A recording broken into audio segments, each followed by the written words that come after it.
हरिहंत सिद्ध सूरी उपाध्याय साधु सर्व अर्थ के प्रकाशी मांगलिक उपकारी हैं। तिन्ह को स्वरूप जान रागते भई जो भक्ति काय को नवाए स्तुति को चारी है। धन्य धन्य ते नहीं ते काज सब आज भये कर जोर बार बार वंदना हमारी है। मंगल कल्याण सुख ऐसो हम चाहत है। हो मेरी ऐसी दशा जैसी तुम धारी है। हो मेरी ऐसी दशा जैसी तुम धारी है। मंगलमय मंगल करण वीत राग विख्यान नमो ताहि जाते भई अरहंतादि महान। करि मंगल करियो महा ग्रंथ करण को काज। जाते मिले समाज सब पावे निज पद राज। सो निज भाव सदा सुखद अपनो करो प्रकाश। जो बहुविध भव दुखनि को करी है सत्यानाश। करी है सत्यानाश। मोक्ष मार्ग प्रकाशक नामक ये ग्रंथ और इसका तीसरा अधिकार हमारा चल रहा है। पेज नंबर 72 72 नंबर पेज पे मोक्ष सुख और उसकी प्राप्ति का उपाय। संसार दुखों का वर्णन यहाँ कर दिया कि संसार में किस प्रकार के दुख हमको कर्मों के उदय से पर्याय की अपेक्षा अथवा सामान्य रूप से किस प्रकार से संसार में जीव दुखी है। अब उस दुख को दूर करने का उपाय क्या है? उस दुख को दूर करने का उपाय है मोक्ष की प्राप्ति। तो वो मोक्ष में कैसा सुख है, उसे क्यों प्राप्त करें? तो मोक्ष सुख और वो जो सुख है उसका प्राप्ति का उपाय क्या है, वो यहाँ पर बात चल रही है। तो सबसे पहले क्या बात कही कि जिन जीवों को दुख से छूटना हो वे इच्छा दूर करने का उपाय करो, क्योंकि दुख का मूल कारण वो इच्छा है। अब ये इच्छा उत्पन्न कहाँ से हो रही है? इस इच्छा का कारण कौन है? दुख का कारण इच्छा, और इच्छा का कारण कि वो इच्छा है वो मिथ्यात्व, अज्ञान और असंयम के कारण हो रही है। जब तक मिथ्यात्व है, जब तक अज्ञान है, जब तक असंयम है, तब तक इच्छा है, और जब तक इच्छा है तब तक दुख है। तो इच्छा को दूर करने के लिए मिथ्यात्व, अज्ञान और असंयम को दूर करना होगा, और इन तीनों को दूर करने के लिए, इन तीनों को दूर करने का उपाय कि वो मोक्ष मार्ग में लगना। जब तक जीव मोक्ष मार्ग में नहीं लगेगा, आत्मा का अनुभव नहीं करेगा, सम्यक दर्शन की प्राप्ति नहीं करेगा, तब तक इनका अभाव होगा नहीं, और जब तक इनका अभाव नहीं होगा तब तक इच्छा नहीं मिटेगी, और जब तक इच्छा नहीं मिटेगी तब तक जीव सुखी नहीं हो पाएगा। इसलिए इनके अभाव का उपाय यहाँ बता रहे हैं। फिर वो मोक्ष में इनका अभाव होने पर धीरे धीरे इनका जो इच्छा है उसका पूर्ण अभाव होता है। क्रम से जितनी जितनी कषायों का अभाव होता है उतना सुख होता है, और फिर जब पूरी कषायों का अभाव हो जाता है, मिथ्यात्व, अज्ञान, असंयम का पूर्ण रूप से जब अभाव हो जाता है, संपूर्ण इच्छा का अभाव हो जाता है, तो जीव पूर्ण सुखी हो जाता है और वो मोक्ष में गया ऐसा कहा जाता है। तो मोक्ष में जाके क्या मिलेगा? ऐसा लगता है कुछ जीवों को जिनको पता लग रहा है सिद्ध भगवान वहां सिद्धालय में विराजमान है, और फिर ये और सुन लिया है कि उन सबके सिर बराबर होते हैं। तो कुछ लोग ऐसा करते हैं कि वो सिद्ध भगवान वहां करते क्या होंगे, ऊपर टंगे रहते हैं। जैसे अभी अपनी ये सीलिंग है, छत है कमरे की, और वो गैस का गुब्बारा छोड़ें तो गैस के गुब्बारा छोड़ेंगे तो वो सब ऊपर जाके सीलिंग पे टच हो जाएंगे, तो जैसे वो गुब्बारा टंग गया, ऐसे वो सिद्ध भगवान, ऐसा कुछ लोग कहते हैं, वास्तव में ऐसा नहीं है। तो वो ऐसे शब्दों का यूज करते हैं कि वो वहां टंगे, उनको क्या क्या मजा आता होगा।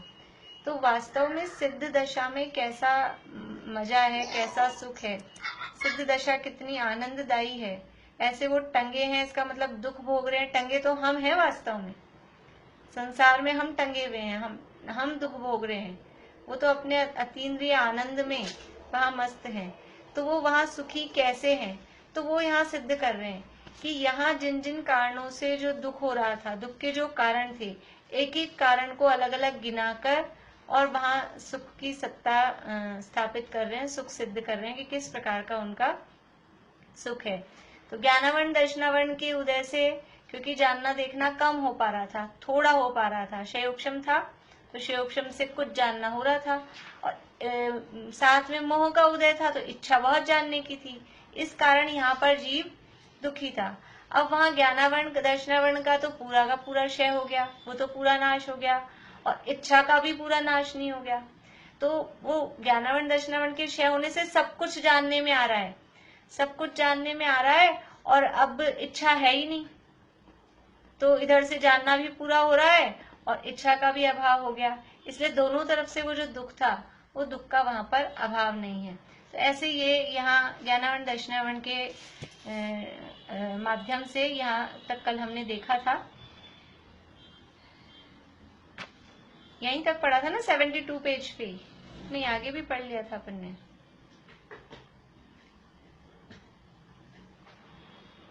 सेवेंटी 72 पेज तक ही पढ़ा था। हाँ यहाँ कोई कहे कि हाँ सर, हाँ 72 पेज, 72 नंबर पेज पे लास्ट की 4-5 लाइन ऊपर, यहाँ कोई कहे। अभी ऊपर क्या बात चल रही थी, थोड़ा सा ऊपर से पढ़ते हैं। इस लाइन से समझ लीजिए बीच में, ये ज्ञानावर्ण दर्शनावर्ण का शिवक्षम वाला पैरा है, इसके बीच में जैसे 72 नंबर पेज पे जो तीसरा पैराग्राफ है उसके बीच में से पढ़ते हैं थोड़ा सा। जैसे नेत्र द्वारा एक एक विषय को देखना चाहता था, अब त्रिकालवर्ती त्रिलोक के सर्व वर्णों को युगपत देखता है, कोई बिना देखा नहीं रहा जिसके देखने की इच्छा उत्पन्न हो। इसी प्रकार स्पर्शनादि द्वारा एक एक विषय का ग्रहण करना चाहता था, अब त्रिकालवर्ती त्रिलोक के सर्व स्पर्श रस गंध तथा शब्दों का युगपत ग्रहण करता है, कोई बिना ग्रहण किया नहीं रहा जिसका ग्रहण करने की इच्छा उत्पन्न हो। यहाँ क्या शब्द यूज में ले रहे हैं, वो युगपत ग्रहण करता है, अन्य कुछ ग्रहण करने की इच्छा रही नहीं है, कुछ बचा नहीं है कि जिसका आप ग्रहण करना हो। उस पर से यहाँ प्रश्न उठा रहे हैं। यहाँ कोई कहे कि शरीराधिक बिना ग्रहण कैसे होगा। वो कह रहे हैं सब स्पर्श रस गंध वर्ण, यानी जो भी थे स्पर्श रस गंध और शब्द, उन सबका एक साथ में ग्रहण हो रहा है वहां पर, क्योंकि ज्ञानावर्ण दर्शनावर्ण का अभाव हो गया। तो सबका एक साथ ग्रहण होगा कैसे, वहां शरीर ही नहीं है, आंख नाक कान ये है ही नहीं, तो उनका ग्रहण कैसे होगा, ये प्रश्न है कि शरीराधिक बिना ग्रहण कैसे होगा।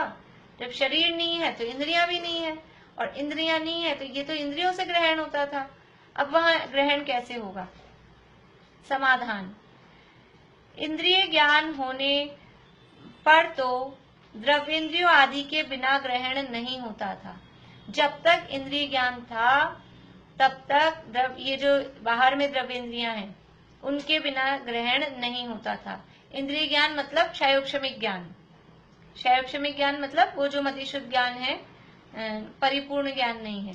तो जब तक ऐसा क्षयोक्षमिक रूप इंद्रिय ज्ञान था तब तक तो द्रव्येंद्रियों के बिना वो जानना देखना नहीं हो पाता था, स्पर्श का, रस का, गंध का, शब्दों का जो ग्रहण है वो नहीं हो पाता था। अब ऐसा स्वभाव प्रकट हुआ कि बिना इंद्रियों के ही ग्रहण होता है। वो क्षयोक्षमिक ज्ञान था इसलिए इंद्रियों से ग्रहण करना पड़ता था। अभी ज्ञान कैसा प्रकट हुआ है, वो जो स्वाभाविक ज्ञान था कि त्रिकालवर्ती सर्व पदार्थों को युगपत एक साथ देखे जाने, ऐसा स्वभाव था। तो अब वो ऐसा स्वभाव प्रकट हो गया कि बिना इंद्रियों के ही ग्रहण होता है। जब पूर्ण स्वभाव रूप अपना ज्ञान प्रकट हो गया, उस ज्ञान के लिए इंद्रियों की जरूरत नहीं है। ये तो जो कमजोर ज्ञान था ना, क्षयोक्षमिक ज्ञान का मतलब है कमजोर ज्ञान। तो कमजोर व्यक्ति को चश्मे की, जिसकी आंखें कमजोर है, कमजोर आंख वाले को चश्मे की जरूरत है। जिसकी आंखें बढ़िया है उसको चश्मे की क्या जरूरत है? तो जिसका ज्ञान कमजोर है, क्षयोक्षमिक है, उसको ये इंद्रियों की चश्मे की जरूरत पड़ती है। अब जिसका ज्ञान बिल्कुल बढ़िया, पूरा परिपूर्ण केवल ज्ञान हो गया, तो अब ये इंद्रियों के चश्मे की जरूरत नहीं पड़ती, उसको बिना इंद्रियों के ही ग्रहण होता है।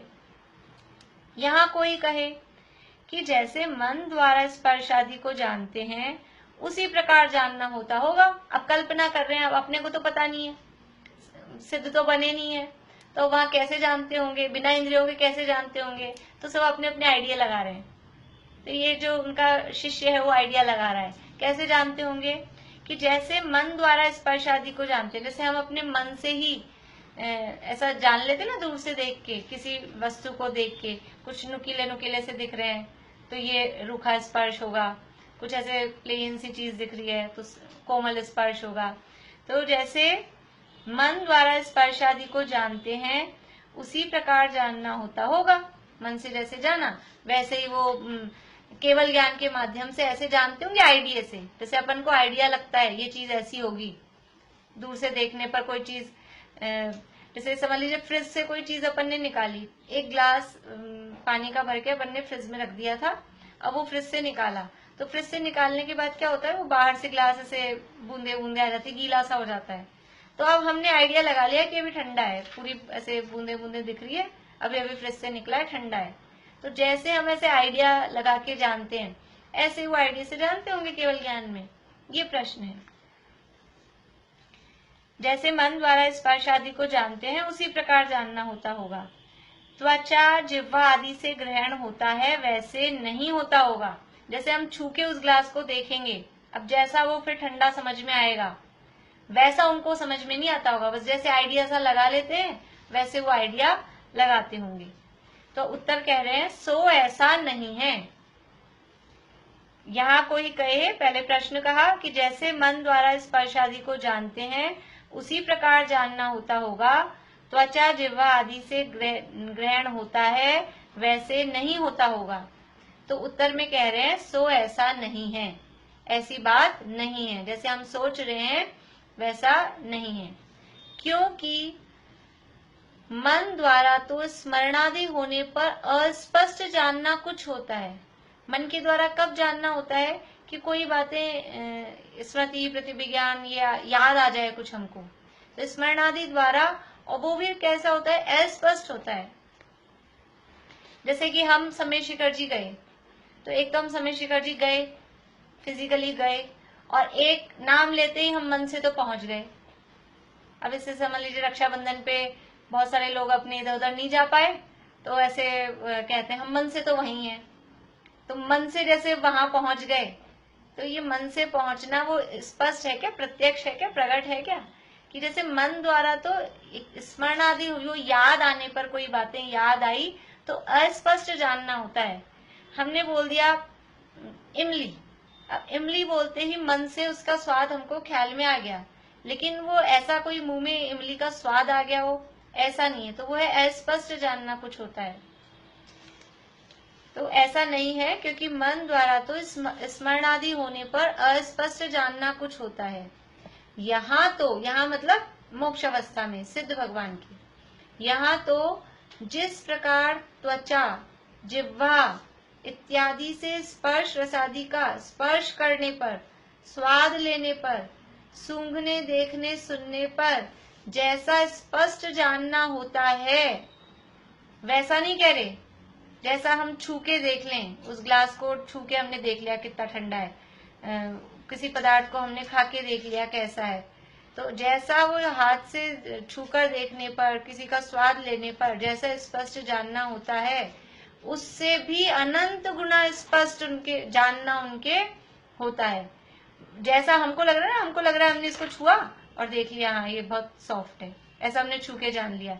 हमको अभी ये छू के जो जानना हो रहा है उससे भी अनंत गुना स्पष्ट जानना, वो केवल ज्ञान के माध्यम से। यानी बराबर ऐसा नहीं है कि वो बस ऐसे पता लगता हो ये रसगुल्ला रखा है, ये करेला रखा है, ये इमली रखी है। बराबर उनका स्वाद, वो स्वाद जीव के द्वारा नहीं, केवल ज्ञान के द्वारा उनका स्वाद बराबर स्पष्ट ज्ञान में आता है। अब हमको विचित्रता लगती है ऐसा कैसा होता होगा। अभी तो जब होगा, सब जिसको आश्चर्य लगता हो और ज्यादा जिज्ञासा हो वो सबसे पहले वहां पहुंच के वो देख लें कि कैसा होता होगा। अभी केवल ज्ञान होने पर भी तो कुछ छोड़ना पड़ेगा ना कि कैसा होता होगा, वो अपन देख सकें। तो क्योंकि हमें अपनी कल्पना, मतलब हमको वही लगता है ना, हमने उससे ज्यादा सोचा ही नहीं। हम या तो मन से विचारते हैं या इंद्रियों के माध्यम से जानते हैं। इसके अलावा हमें अवधि ज्ञान ही समझ में नहीं आता कि कैसे होता होगा, डायरेक्ट आत्मा से वो कैसे होता होगा। हमको वो समझ में नहीं आता है कैसे कैसे हो सकता है। आंख भी से भी नहीं देखें, कान से भी नहीं सुने, मन से भी विचार नहीं करें। आंख नाक कान का तो लगता है, लेकिन मन से तो करने का। हाँ, फिर से बोलिए ममता अभी। अपनी हालत कुएं के मेंढक के समान है। हाँ, नहीं जाए है बस। सही बात है। वो कुएं का मेंढक जितनी जगह में रहता है उतना सही उसको पता है। तो हमको जितना सा ज्ञान है और जिसके माध्यम से ज्ञान होता है उतना ही हमको समझ में आता है।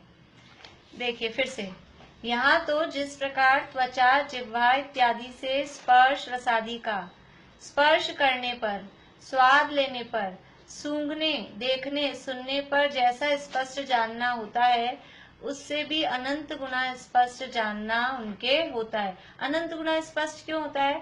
क्योंकि हमारा तो ज्ञान क्षयोक्षमिक है।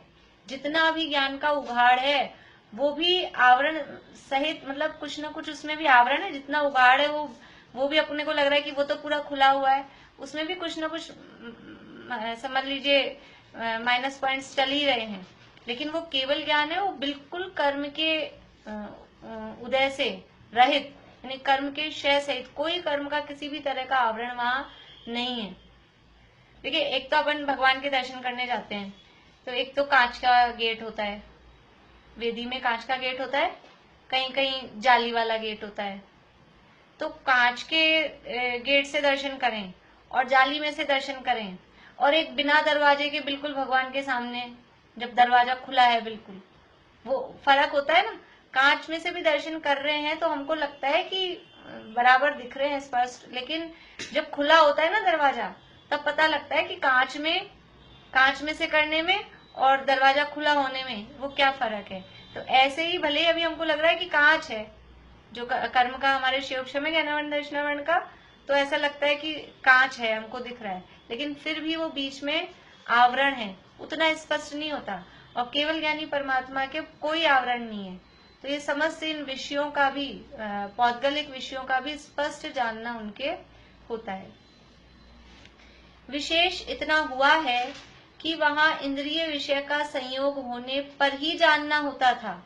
वहां मतलब यहाँ संसार अवस्था में, संसार अवस्था में तो इंद्रिय विषयों का जब संयोग हुआ, जीभ पे कोई चीज रखी, कान में कोई शब्द वर्गणा, भाषा वर्गणा के परमाणु टकराए, हाथ से कुछ हमने छुआ, तो ऐसा उनका संयोग होने पर, नेत्र के सामने भी कोई पदार्थ आए तब, तो ये विषयों का संयोग होने पर ही जानना होता था।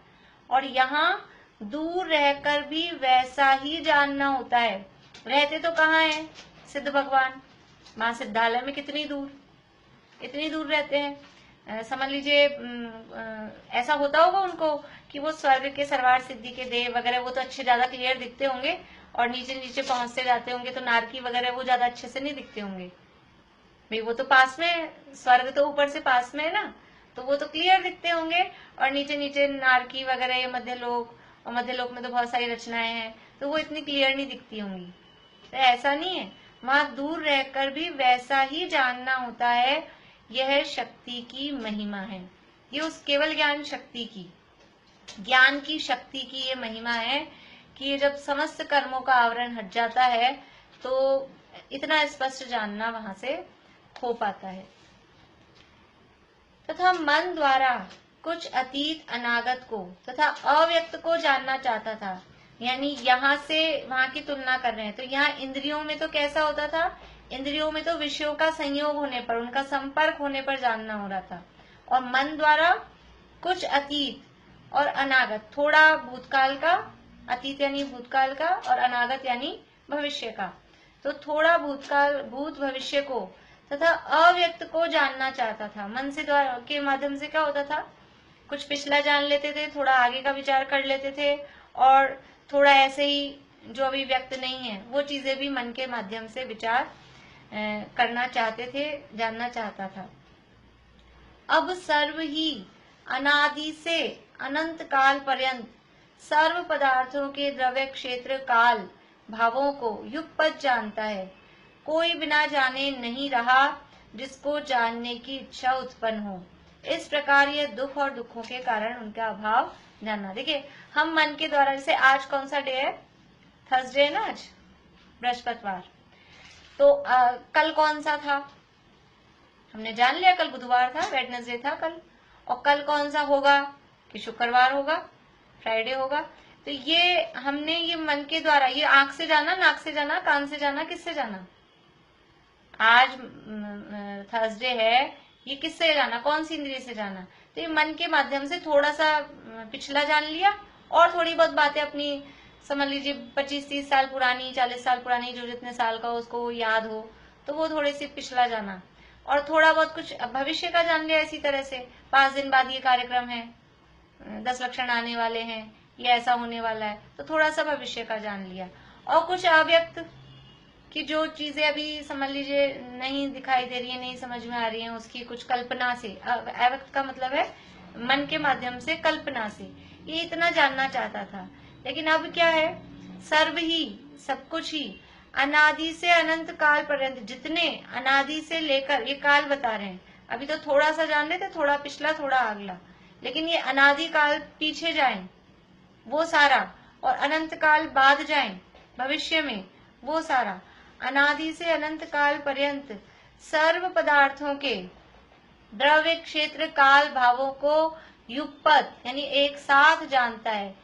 अनादि काल पहले से और अनंत काल बाद तक के समस्त पदार्थों को, तो पदार्थ कोई नए नए पैदा हो रहे हैं क्या, पदार्थ तो सारे वही हैं।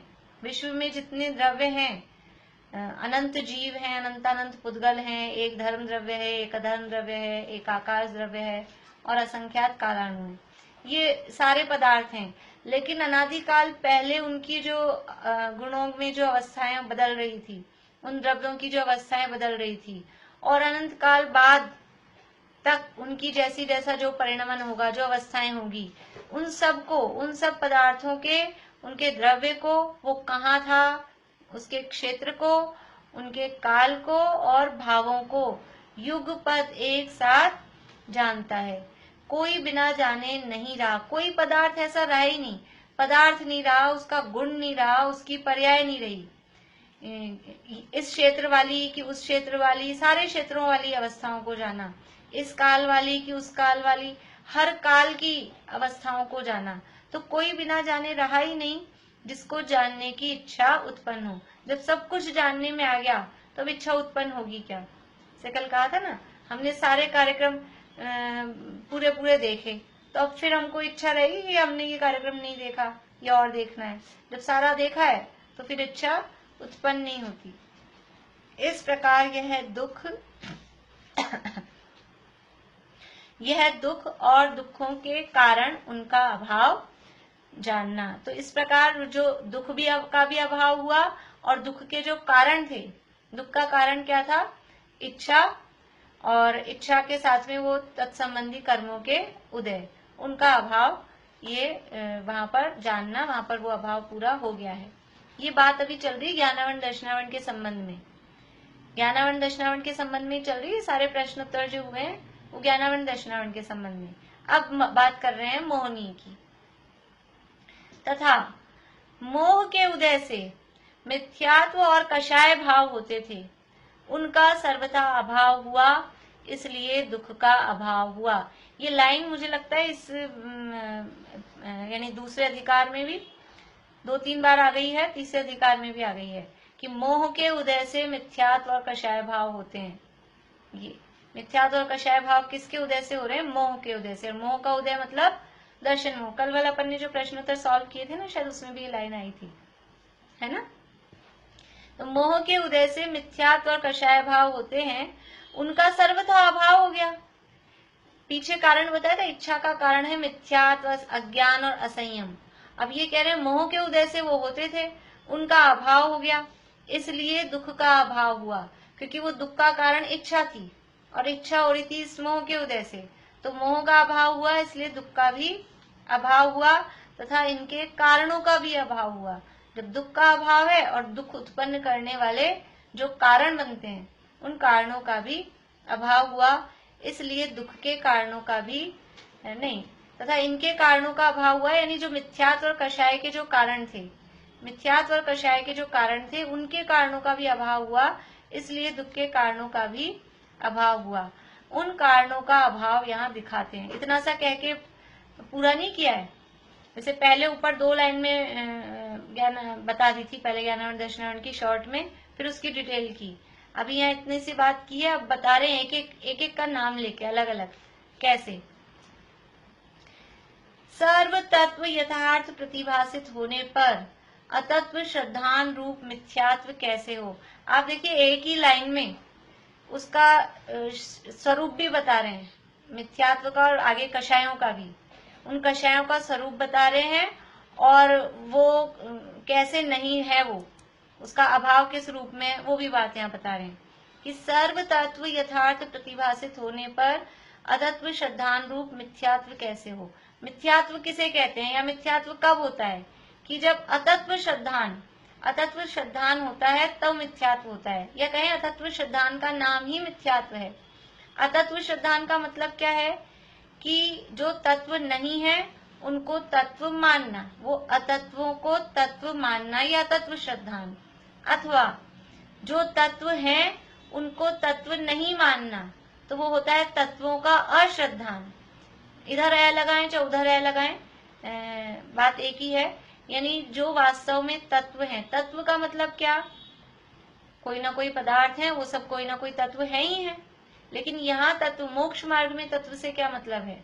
मोक्ष मार्ग में तत्व से मतलब है प्रयोजन भूत तत्व। प्रयोजन भूत तत्व कौन से होते हैं?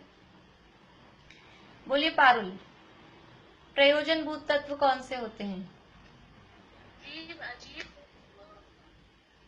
धर्म, अधर्म। नहीं, रुकिए, मोनिका भाभी बोलिए। जीव, पुतल, रुकिए, आप लोग जिनको पता है वो बोलिए मत।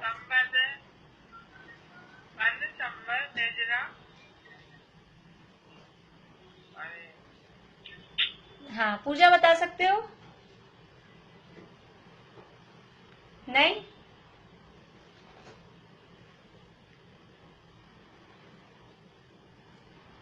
अंशिका बोलो।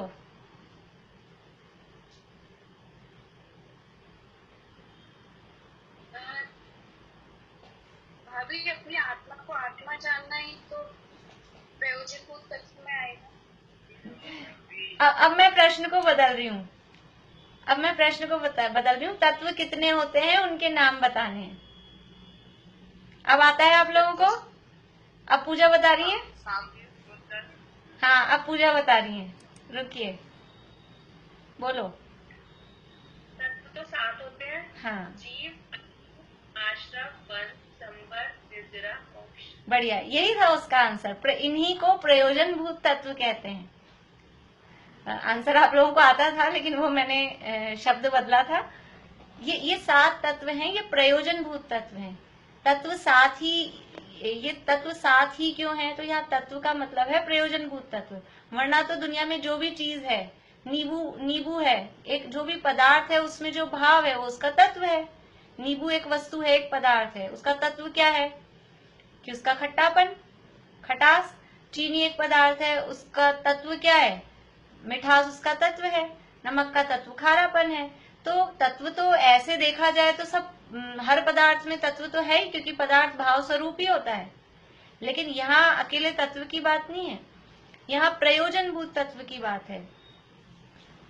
तो यहाँ जो अतत्व श्रद्धान है, ये प्रयोजनभूत तत्वों के संबंध में विपरीत मान्यता, तो तत्वों को का गलत श्रद्धान करना है। तत्वों का गलत श्रद्धान का मतलब है कि जो जीव, अजीव, आश्रव, बंध, संवर, निर्जरा और मोक्ष, ये 7 तत्व हैं, इन 7 तत्वों का स्वरूप गलत जानना, अथवा जो प्रयोजनभूत तत्व नहीं है उनको तत्व मानना। और उसमें देवशास्त्र गुरु समझ लीजिए, देवशास्त्र गुरु का यथार्थ श्रद्धान करना। तो यहाँ कह रहे हैं मिथ्यात्व कैसा है? मिथ्यात्व है वो अतत्व श्रद्धान रूप है। मिथ्यात्व अतत्व श्रद्धान रूप है, यानी तत्वों का यथार्थ श्रद्धान वहां नहीं है। जो विपरीत तत्व हैं उनको तत्व मान रखा है। तत्व मान रखा है मतलब प्रयोजनभूत तत्व मान रखा है। तो ये कब हो रहा है कि जब हमको पदार्थों का स्वरूप पता नहीं है, तो ऐसा उल्टा चल रहा है। पदार्थों का सच्चा स्वरूप पता हो तो उल्टा नहीं चले, लेकिन पदार्थों का सही स्वरूप पता नहीं होने की वजह से उनका स्वरूप उल्टा उल्टा मान रखा है। जीव को अजीव मान रखा है, अजीव को जीव मान रखा है, सुख के कारण को दुख का कारण मान रखा है, दुख के कारण को सुख का कारण मान रखा है। यह अतत्व श्रद्धान हो रहा है। अब कह रहे हैं कि सर्व तत्व यथार्थ प्रतिभासित होने पर, जब सब तत्व यथार्थ प्रतिभासित हो रहे हैं, अभी ऊपर कह के आए कि पूरे अनादिकाल से लेकर अनंत काल तक के जितने पदार्थ हैं उनके द्रव्य, क्षेत्र, काल, भाव को एक साथ जानता है। तो ये सारे पदार्थ एक साथ प्रतिभासित हो रहे हैं, तो फिर ये अतत्व श्रद्धान होगा कैसे? जब सारे पदार्थों का स्वरूप बराबर ख्याल में आ रहा है, जीव का जीव रूप, अजीव का अजीव रूप, पुद्गल का पुद्गल रूप, सुख के कारण रूप, दुख के कारण दुख के कारण रूप, जब उनका स्वरूप बराबर समझ में आ रहा है, तो फिर उनका ये उल्टा मान्यता होगी कैसे? अतत्व श्रद्धान रूप मिथ्यात्व कैसे हो? तो यहाँ मिथ्यात्व का निषेध कर दिया कि उनके जब सब तत्व यथार्थ प्रतिभासित हो रहे हैं, तब उनके अतत्व श्रद्धान रूप मिथ्यात्व कैसे हो सकता है, अर्थात नहीं हो सकता। आगे, अब ये मिथ्यात्व की बात हो गई, अब कषायों की बात बता रहे हैं। कोई अनिष्ट नहीं रहा, निंदक स्वयमेव अनिष्ट को प्राप्त होता ही है। स्वयं किस पर क्रोध करें? क्रोध के कारण क्या होते हैं? क्रोध क्यों उत्पन्न होता है? क्यों उत्पन्न होता है क्रोध? बोलिए सुनीता आंटी, जोर से बोलिए, आपकी आवाज धीरे आती है बहुत। सुनीता आंटी, आवाज चालू करके जोर से बोलिए। अरे आप तो शास्त्रों की लैंग्वेज बोल रहे हैं, अपनी भाषा में बताइए, क्रोध क्यों उत्पन्न होता है? जब कोई बात नहीं मानता, हाँ, अनुसार काम नहीं होता, मतलब हाँ, अपने अनुकूल कुछ नहीं होता। अपने अनुकूल नहीं होता, यानी जब हम ये समझते हैं कि इसने मेरा बुरा किया, ये मेरे लिए बुरा है, इसने गलत किया, हमारे हिसाब से काम नहीं किया, ये हमारे लिए अनिष्ट है, तो जब हम दूसरे पदार्थों को अनिष्टकारी मानते हैं तो क्रोध उत्पन्न होता है। तो यहाँ कह रहे हैं कि कोई अनिष्ट नहीं रहा, कोई ऐसे अच्छे बुरे की कल्पना ही नहीं रही, कोई बुरा रहा ही नहीं है, अच्छा बुरा ऐसा कोई भेद रहा ही नहीं है। निंदक स्वयमेव अनिष्ट को प्राप्त होता ही है।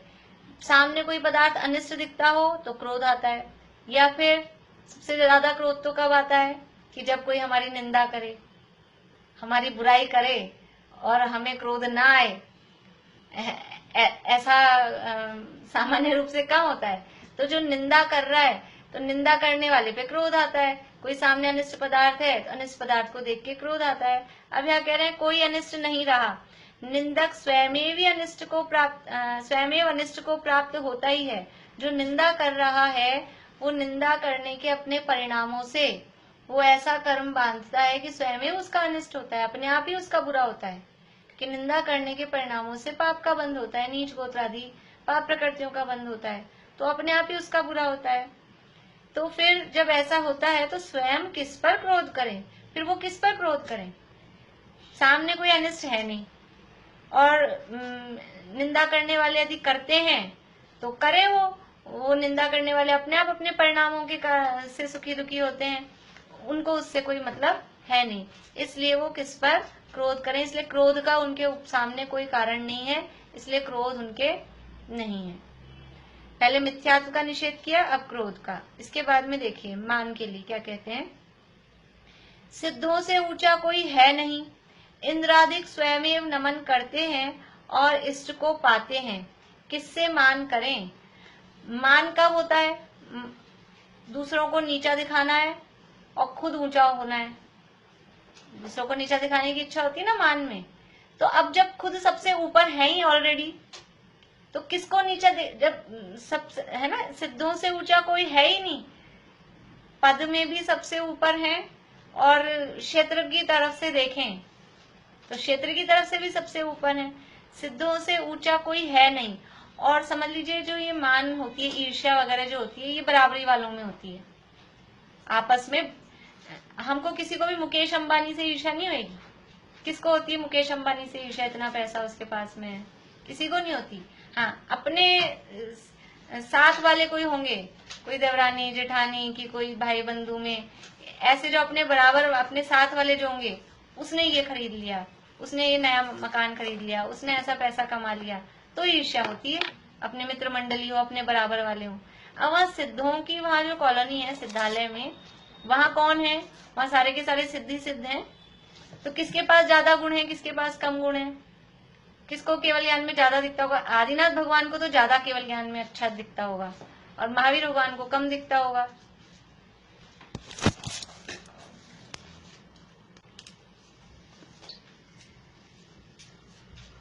तो वहाँ सारे ही सिद्ध, सभी सिद्ध समान हैं, उनमें कोई किसी भी प्रकार से कोई भेद नहीं है। और आप कह सकते हैं हमने 10वें अध्याय में पढ़ा है सिद्धों में अंतर, लास्ट वाला सूत्र पढ़ा था ना हमने 10वें अध्याय में, वहां सिद्धों में भी अंतर किया है, लेकिन वो करने के लिए किया है। वास्तव में सिद्धों में एक्चुअल में कोई अंतर नहीं है। भाव अपेक्षा से देखा जाए तो सिद्धों में कोई अंतर नहीं है। तो अब किससे ईर्ष्या करें, किससे ऊंचा दिखें, किससे नीचा दिखाएं, किसको नीचा दिखाएं, किससे ईर्ष्या करें, सभी एक समान है।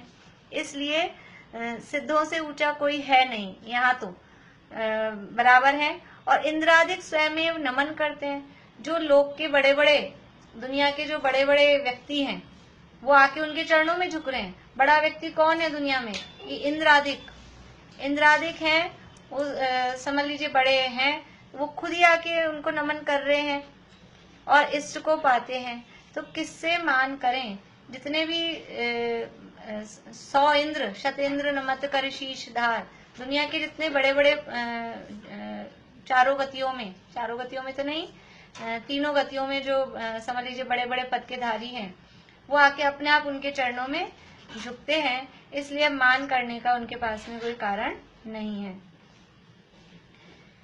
सर्व भवितव्य भाषित हो गया, कार्य रहा नहीं, किसी से प्रयोजन रहा नहीं है, किसका लोभ करें। माया के लिए लाइन नहीं रही इसमें,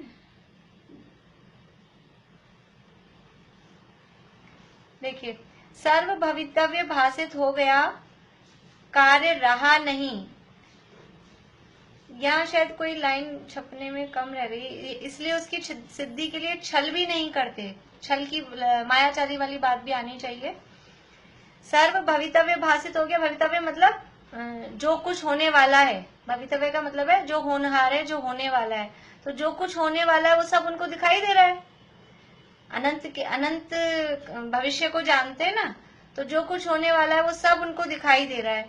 तो सब जब दिखाई दे रहा है और कुछ काम रहा नहीं, तो वो छल किसके लिए करेंगे। मायाचारी कब करते हैं, अपने को तो पता है नहीं आगे क्या होने वाला है, लेकिन अपन चाहते हैं अपना काम, कि हमारा काम बन जाए, तो अपना काम बनाने के लिए मायाचारी करते हैं। अब यहाँ कह रहे हैं कि सर्व भवितव्य भाषित हो गया और अब काम भी कुछ बचा नहीं है कि कोई काम अपना अटका हो तो उसके लिए मायाचारी करें। तो फिर ये उसकी सिद्धि के लिए छल किसके लिए करेंगे। और किसी से कोई प्रयोजन रहा नहीं है तो किसका लोभ करें। कोई काम रहा नहीं, किसी से प्रयोजन रहा नहीं, तो लोभ भी अब किस चीज से, किस बात के लिए करेंगे। किसी भी तरह का कोई काम अब उनका बाकी नहीं रहा। सिद्धों का एक नाम और कहा जाता है कृतकृत्य हुए हैं। पीछे अपने सिद्धों के स्वरूप में आया था कृतकृत्य हुए हैं, ऐसे निष्पन्न कृतकृत्य सिद्ध भगवान। तो कृतकृत्य मतलब अब उन्हें कुछ करना बाकी नहीं रहा, कोई काम बचा ही नहीं है उनके, कोई काम करना बाकी ही नहीं रहा। तब किस चीज का लोभ करें, किसका क्या करके तो मायाचारी करें और किस चीज का लोभ करें। इसलिए ये चारों कषाय उनके कोई अब समझ लीजिए उसकी कोई सार्थकता नहीं है, इसलिए वो कषाय भी नहीं है। अब आगे 9 कषाय। कोई अन्य इष्ट नहीं रहा नहीं, किस कारण से हास्य हो। हंसी कब आती है? बाहर में कोई बात हमको अच्छी लग जाए तो हंसी आती है, तो बाहर में इस तरह का कोई इष्ट रहा नहीं तो किस कारण से हास्य हो। कोई अन्य इष्ट प्रीति करने योग्य नहीं है, फिर कहाँ रति करें। कोई चीज हमको अच्छी लगती है, उसमें प्रीति भाव होता है, तो वो रति कषाय का उदय कहलाता है। अब ऐसा कुछ भी नहीं है कि जिसमें वो प्रीति करें, तो रति नहीं रही। कोई दुखदायक संयोग रहा नहीं है, कहाँ रति करें। नरक के क्षेत्र में नारकी जीव निरंतर अरति भाव को प्राप्त होते हैं, वो दुखदायक क्षेत्र लगता है, वो उससे अप्रीति करते हैं। और स्वर्ग के क्षेत्रों में वहां पर वो देवता लोग उस क्षेत्र में, उस माहौल में वहां रति करते हैं, यानी रति मीन्स प्रीति भाव करते हैं, रति कषाय उत्पन्न होती है। अब वहां सिद्धों के लिए ना कोई रति का कारण है ना कोई अरति का कारण है, तो रति अरति क्यों करें। कोई इष्ट अनिष्ट संयोग वियोग होता नहीं है, किसका शोक करें। कोई इष्ट वस्तु का वियोग हो जाए तो शोक होता है, अब वहां ना तो संयोग हो रहा है, संयोग ही नहीं हो रहा है तो वियोग कहाँ से होगा। वियोग कब होता है? संयोग का वियोग होता है, और संयोग का वियोग नियम से होता है। दो बातें हैं, संयोग का वियोग होता है, वियोग किसका होता है? जिसका संयोग हुआ हो उसका वियोग होता है, और जिसका संयोग हुआ हो उसका वियोग नियम से होता है, होगा ही होगा। देखिए शरीर का, और ये अभी अभी जितना हमको ज्ञान है, बहुत ज्ञान है, बहुत याद होता है, ये जितना ज्ञान है ये भी एक संयोग रूप है। ये शैवक्षमिक ज्ञान है ना, कर्म के शैवक्षम से हुआ है, उसका तो वियोग हो जाएगा, ये भाव पूरा होएगा तो ये अभी जितना जिस रूप में ये ज्ञान है उसका वियोग हो जाएगा। लेकिन जो स्वभाव है उस स्वभाव का वियोग नहीं होता, क्योंकि स्वभाव का संयोग नहीं हुआ। जो हमारा ज्ञान स्वभाव है वो ज्ञान स्वभाव कहीं से आके ऐसे मिला नहीं है, या किसी की कृपा से मिला नहीं है, तो वो स्वभाव का वियोग नहीं होता। लेकिन जो संयोग है उस संयोग का वियोग होता ही है। तो यहाँ कह रहे हैं कि कोई इस अनिष्ट संयोग वियोग होता नहीं है, किसका शोक करें। अब उनको दिखता तो है केवल ज्ञान में, सब शोक नहीं होता होगा उनको। अपने इस भाव से, जिस भाव से मोक्ष गए, उस भाव के माता पिता भाई बंधु और पिछले पिछले भवों के, अनंत भवों के अनंत माता पिता, अब सारे के सारे कोई मोक्ष में तो गए नहीं होंगे, वो गए हैं मोक्ष में। उनके माता पिता, उनके जो पति पत्नी बने होंगे, उनके जो भाई बहन रहे होंगे, वो सारे के सारे तो मोक्ष में नहीं गए होंगे। तो कोई नरक में भी होगा, कोई निगोद में भी होगा, कोई पेड़ बना खड़ा होगा, कोई वायु का एक रूप में होगा, कोई गधा बन के डंडे खा रहा होगा, ऐसा भी तो होगा। तो वो सब उनको दिखता है कि नहीं दिखता है। और किसी का अभी मरण हो गया होगा, उनके अभी के परिवार में किसी का मरण हो गया, तो उनको वो सब दिख के शोक नहीं होता है। वो सब तो दिखता है ना केवल ज्ञान में, लेकिन वो सब कुछ जानते देखते हुए भी उससे अप्रभावित रहते हैं। दादा की पंक्ति है कि जो सब कुछ जानते देखते हुए भी अप्रभावित रह सके और अप्रभावित रहकर भी सबको देख जान सके, उनका नाम है, उसका नाम है केवल ज्ञान। केवल ज्ञान में क्या होता है कि सब कुछ जानते देखते हुए भी कोई फर्क नहीं पड़ रहा, कोई एक्सप्रेशंस नहीं आते हैं कि कोई चेहरे पे किसी की हत्या होते हुए देख रहे हैं। वो सब कसाई खाने भी दिखते होंगे कि नहीं दिखते होंगे, तो चेहरे पे ऐसे ऐसे एक्सप्रेशन आ जाए, और कोई अच्छे काम करते हुए दिख रहा होगा तो चेहरा खिल जाए। अप्रभावित रहकर जान सके और जानकर अप्रभावित रह सके, उसका नाम है समझ लीजिए केवली भगवान या केवल ज्ञान। तो किसका शोक करें। कोई अनिष्ट करने वाला कारण रहा नहीं है, किसका भय करें। भय क्यों लगता है? किसी भी वस्तु से, व्यक्ति से, किससे हमारा अनिष्ट हो जाएगा, उसका भय लगता है। अब अनिष्ट करने वाला कोई कारण ही नहीं रहा, अनिष्ट करने वाला कोई कारण ही नहीं रहा, तो किससे भय करें। सर्व वस्तुएं अपने स्वभाव सहित भाषित होती हैं, अपने को अनिष्ट नहीं है, कहाँ जुगुप्सा करें। जुगुप्सा मतलब है ग्लानि का परिणाम, घृणा का परिणाम।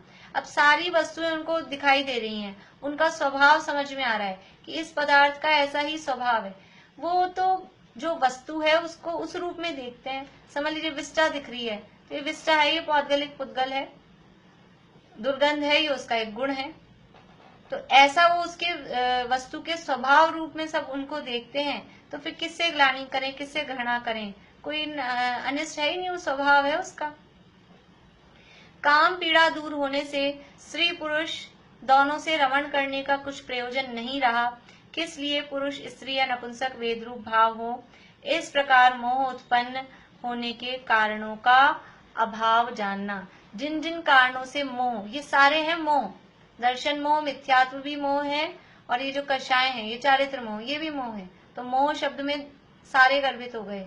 तो पहले मिथ्यात्व का बताया, कषायों का बताया, और 9 कषायों को एक एक को अलग अलग लेकर, एक एक 9 कषाय का अलग अलग लेकर कि किस तरह से इस तरह का कोई उनके प्रयोजन नहीं रहा, कोई उसका काम नहीं रहा, तो किस लिए वो ये कषाय करें। इस प्रकार मोह उत्पन्न होने के कारणों का अभाव है, और मोह उत्पन्न होने के कारणों का अभाव है, इसलिए दुख का भी अभाव है। क्योंकि दुख का मूल कारण है वो मोह का उदय, मोह ही है वो दुख का मूल कारण है। इसलिए सिद्ध भगवान सर्व रूप से सर्वथा सुखी है। इस तरह से यहाँ तक की बात अपनी हुई है अंतराय की, और आगे फिर कल शुरू करेंगे, नया प्रकरण शुरू होगा, मतलब अंतराय का शुरू होगा। पूछना है कुछ? दीदी मैं ये पूछ रही थी, जैसे सिद्ध भगवान एक साथ सारी पर्यायों को जान लेते हैं, सब द्रव्यों को, पर्यायों को, तो फिर बार बार उन्हीं को जानते रहते हैं। अच्छा प्रश्न है। वे एक बार जान ली फिर क्या है, जान ही ली, सारी की सारी एक ही बार में दिख गई, लेकिन बार बार में उन्हीं को जानते हैं। अभी देखो, अभी इस समय जो जान रहे हैं, अभी वही वाला अपन उदाहरण लेते हैं। आज है थर्सडे, है ना, कल वेडनेसडे, और कल यानी टुमारो वो फ्राइडे, ऐसा। तो आज हमने क्या जाना है, आज बृहस्पतिवार है, कल बुधवार था, और कल शुक्रवार होगा। अब कल क्या जानेंगे हमने जान तो लिया कि इसकी शुक्रवार के बाद शनिवार आएगा, शनिवार के बाद रविवार आएगा, हम भी सारा जानते हैं, पूरा 7 दिन 7 आते हैं, उसके बाद फिर से वही 7 आते हैं, तो हम भी जानते हैं। फिर क्या नयापन है। फिर कल क्या जानेंगे कल हम ये जानेंगे कि आज शुक्रवार है, कल बृहस्पतिवार था, और कल शनिवार होगा। जिसको हम आज भविष्य के रूप में जान रहे थे, उसको कल हम वर्तमान के रूप में जानेंगे। तो हर समय वो जो भविष्य है वो भूत में कन्वर्ट होता जा रहा है, और जो भविष्य है वो वर्तमान में कन्वर्ट होता जा रहा है, और जो वर्तमान है वो भूत में कन्वर्ट होता जा रहा है। तो हर समय नया नया जान रहे, वही का वही नहीं जान रहे, हर समय नया नया जान रहे हैं। अब उनको इससे एक्चुअल में अभी कहा ना, मोह है ही नहीं, वो तो उनका ज्ञान कि मतलब ऐसा निर्मल हो गया है। ज्ञान को दर्पण की उपमा देते हैं, ज्ञान ऐसा निर्मल हो गया है तो ऑटोमेटिक उसमें झलकता है, झलकेगा ही। कांच लगाओ बड़ा कहीं पूरा, तो वो कांच लगा होगा तो अपने आप जो पदार्थ उसके सामने होंगे वो झलकेंगे। तो उनका ज्ञान ऐसा कांच की जैसा निर्मल है, और इतना विशाल है वो ज्ञान कि पूरा लोकालोक उसमें अपने आप ऑटोमेटिक झलकता ही रहता है। उससे उनको ये नहीं लगता कि मैं तो रोज रोज वही वही देख के बोर हो गया। वो तो अपनी आत्मा को ही देखते हैं, उसी को जानते हैं, उसी में लीन रहते हैं, और वो भी वही है। वो आनंद, इसीलिए वो सच्चा आनंद है, सच्चा सुख है, क्योंकि उसमें कभी उकताहट नहीं होती। यहाँ विषय पंचेंद्रिय के विषय भोगों को हम कितना भी भोगें और भोगते रहें, लेकिन कोई ना कोई पॉइंट ऐसा आता है कि अब उससे उकताहट होने लग जाती है, उससे परेशान हो जाते हैं, कुछ चेंज चाहते हैं। लेकिन ये आत्मा का आनंद ऐसा आनंद है कि अनंतानंत काल तक उस आनंद में लीन रहेंगे और बोर नहीं होंगे, कभी उकताहट नहीं आएगी कि अब चेंज करो, थोड़ा सा वापस से संसार में चल के जरा घूम फिर के भोग के आ जाएं, ऐसा कभी नहीं होगा। इसलिए वो यद्यपि हमेशा एक सा भी नहीं जान रहे हैं, कुछ परिवर्तन भी हो ही रहा है, और यदि वो भी जाने तो उससे उनको कोई फर्क नहीं है, क्योंकि ऐसा जानने की इच्छा है नहीं। हाँ निशा आंटी बोलिए। वो जो चलिए हाँ निशा आंटी बोलिए। वृद्धि हानि भी होती है ना उनके ज्ञान में। हाँ, वो षटगुणी हानि वृद्धि होती है ना, वो पर्यायों में बराबर, वो हर पर्याय में होती रहती है, तो उसके अनुसार ही वो पर्याय प्रति समय, इसीलिए सिद्ध पर्याय प्रति समय नई नई उत्पन्न हो रही है। सिद्ध पर्याय से कहते हैं, सिद्ध पर्याय का टाइम देखें तो वो सिद्ध पर्याय साधी अनंत काल तक एक ही पर्याय नहीं है, एक सी है, उसके जैसी है, लेकिन हर समय नई नई नई नई पर्याय उत्पन्न होती रहती है, नई नई उत्पन्न होती है, लेकिन वैसी की वैसी, वैसी की वैसी, वैसी की वैसी, तो ऐसा लगता है कि एक सही हो रहा है। हाँ, एंड का रिकॉर्ड हुआ है ना? हाँ हाँ, पारुल बोलिए। होती है दीदी, अभी बोला क्या? षटगुण हानि क्या होती है? वो पर्यायों में होती है, इसीलिए मैंने उसको ज्यादा शब्द को भी रिपीट नहीं किया। एक्चुअल में वो केवल ज्ञान गम्य है। षटगुणी हानि वृद्धि यानी पर्यायों में इस तरह से अपने आप, जैसे पुद्गलों में हमने सुना है, पुद्गलों में जो बंधन होता है, तो स्निग्ध 2 गुण वाले का सुना होगा आप लोगों ने कि 2 गुण वाले का 4 गुण वाले से होगा, ये बंधन होता है। उसमें इस तरह के उसके अंश, शक्ति के जो अंश है अभिभागी प्रतिच्छेद, तो ये कैसे फिर 2 गुण, जो उसमें 1 गुण है उसका बंध नहीं होगा, तो 1 गुण वाला फिर कभी जिंदगी में बंध ही नहीं पाएगा क्या, कभी भी है तो बंध पाएगा। वो परिणमन होता है, षटगुणी हानि वृद्धि के अनुसार उसमें परिणमन होता है, और वो 1 गुण से जब उसके बढ़ जाते हैं तो बढ़ जाते हैं, उसके बाद में उसका फिर जुड़ान हो जाता है। तो ये पर्याय की जो परिणमन है, यानी जो भाव पक्ष है, द्रव्य क्षेत्र काल भाव यानी वो शक्ति, तो शक्ति के अविभागी प्रतिच्छेदों के आधार पर ये पर्यायों में इस तरह की हानि वृद्धि होती है। थोड़ी यानी बारीक बात है, और पूरी से समझाना और समझना भी, जैसे दर्शनोपयोग नहीं समझ में आता है पूरा सा, वैसे ये प्रकरण थोड़ा सूक्ष्म है, केवल ज्ञान गम्य है विषय एक्चुअल में। फिर भी थोड़ा बहुत तो समझाया गया है, लेकिन वो जो थोड़ा बहुत है वो भी थोड़ा टिपिकल है, अभी यहाँ समझना मुश्किल है। हाँ, पारुल बोलिए। भाभी, तो ये सिद्ध भगवान के सब कुछ झलकता है, पर क्या वो जानते हैं, मतलब देखते भी हैं वो उस चीज को? देखो, जैसे हम रुचि पूर्वक देखते हैं ना, हम देख के देखना, जैसे कि समझ लो हम सड़क से गुजरे तो हमको इधर अगल बगल में जो बिल्डिंग्स हैं वो दिखाई देती हैं, वो हमको दिख गई। और एक ऐसा होता है कि हम पर्टिकुलर देख रहे हैं, वो दिखने में और देखने में फर्क है। या समझ लीजिए कि कोई व्यक्ति बैठे हैं और वहां से स्त्रियां गुजरी, तो वो दिख जाएंगी, दिखती हैं, आंखें हैं और तो दिखेंगी, तो वो दिख रही हैं। और एक ऐसा है कि कोई पुरुष किसी महिला को देख रहा है, तो वो देखना वो अपराध हो जाता है। तो सिद्ध भगवान देखते नहीं है, यानी बुद्धि पूर्वक रुचि पूर्वक देखते नहीं है, वो सब उनको दिखाई देता है, ऐसे झलकता है। झलकता ही वर्ड ये बता रहा है कि वो उसमें उपयोग पूर्वक, बुद्धि पूर्वक या इच्छा पूर्वक उनको जानना देखना नहीं होता है, ऑटोमेटिक अपने आप ही। जैसे अभी हम समझ लीजिए आपने मोबाइल रख रखा है सामने, तो मोबाइल के आसपास में भी कुछ एक आध दो चीज होगी, टेबल है या कुछ है, दीवार ही है, तो वो भी दिख जाती है ना, दिखती रहती है वो, लेकिन आप दीवार नहीं देख रहे हो, आप देख रहे हो सामने मोबाइल पे। ऐसे ही वो दिखता है, उनको देखते नहीं है।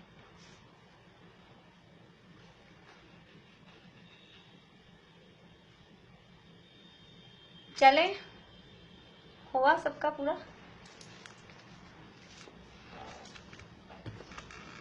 मुझे लगता है किसी को पूछना था। कोई नहीं दिख रहा मुझे, नहीं है कोई भी। उसका माइक्रोफोन ऑन नहीं हो रहा शायद। बुआ, आपको पूछना है कुछ? नहीं, पूछना नहीं। मैंने कहा पिक्चर चल रही हो, जैसे रील चल रही हो ऐसा। हाँ हाँ सिद्ध भगवान। हाँ, चलिए जिनवाणी स्तुति बोलते हैं। पारस सुपारस है वही, पारस करे जो लोह को, वह आत्मा ही है सुपारस, जो स्वयं निर्मोह। रति राग वर्जित आत्मा माही, लोक में आराध्य है। निज आत्मा का ध्यान ही बस साधना ऐसा